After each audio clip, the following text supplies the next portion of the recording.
ka dambe waxaa gobolada qaar ka dhacay fildambiyeedyo kala duwan dhammaan fildambiyadaasi ka dhacay gobolada Muqdisho Burco iyo Berbera dhammaantood gacanta ay ku soo dhigeen ciidanka booliisku meel kasta joogaan waxayna ahaayeen falalka dambiyeedkaas dhacay kuwan hoos ku qoran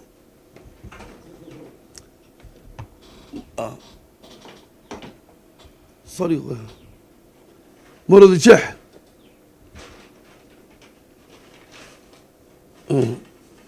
وقريه واحد لقود اللي بارك انت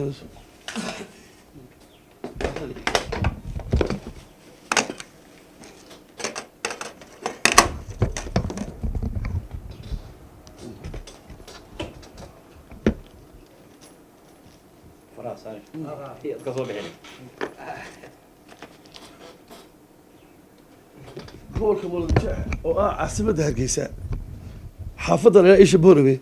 تاريخ المركي أهيد تضبع أفر لما كل له تمنكي قارئ ساعد وهيد تمنكي بركي هبينه الله نحرسته واحد توقش اللي قدري مرحوم مجد عيسى اللي ننتري عثمان ظاهر حسين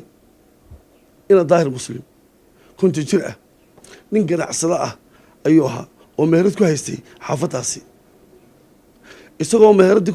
kasii baxaya oo ku sii socdo gurigiisii waxa si ula kaca u dilay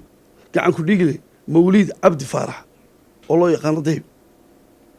kaasoo ay markiiba ciidanka booliisku gacanta ku soo dhigeen qorigii wax ku dilay iyo isagiiba waana ka qorigii iyo rasaastii ku dilay ay hortiina taalo inkastoo jaraa'idka qaar ay qoreen warar aan runtii xaqiiqo ahayn oo ay leeyihiin koox ayaa dishay hase yeeshee warkaasi waa mid aan waxba ka jirin waxaa geystay oo dembigaa galay gacan ku dhiigle Mawlid Abdi Faarax Dayb loo yaqaan sideedana dembiga dilka ah qofu baa geysta number 2 sidoo kale waxaa shalay suuqa Muuse Sharaaqle 9 bishii afraad 2016 waray saacad ahayd 12 barkii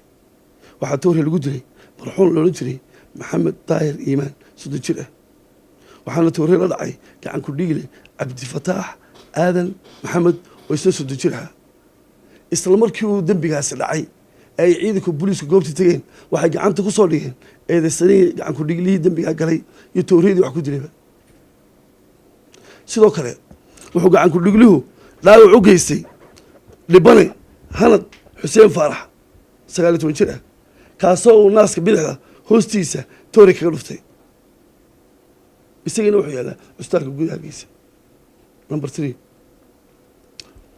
waxaa habeen hore xaafadda 66 juun ee dowladda loo yaqaano niman burcad ah ayaa waxay ka boobeen qaadkii iyo lacagtii uu haystayba nin dhibana oo ganacsada ah oo magaciisa la yiraahdo Khadiir Cabdi Maxamed 30 jir ah markiiba waxaa goobta ku baxay ciidanka booliiska oo howlgal ugu baxay nimanka burcadkii waxay ku talagaleen inay askarta xitaa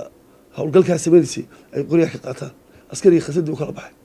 waxaa nasiib wanaag ah inay ciidanka booliisku gacanta ku soo dhigeen nimankii burcadka ahaa iyo kuwii gacanta siinayba iyaguna way xidhan yihiin dhammaantoodna sharciga la horgeyn doona haddii ilaah yidhaahdo gobolka saaxil degmada sheekh meesha la yidhahdo Dowdama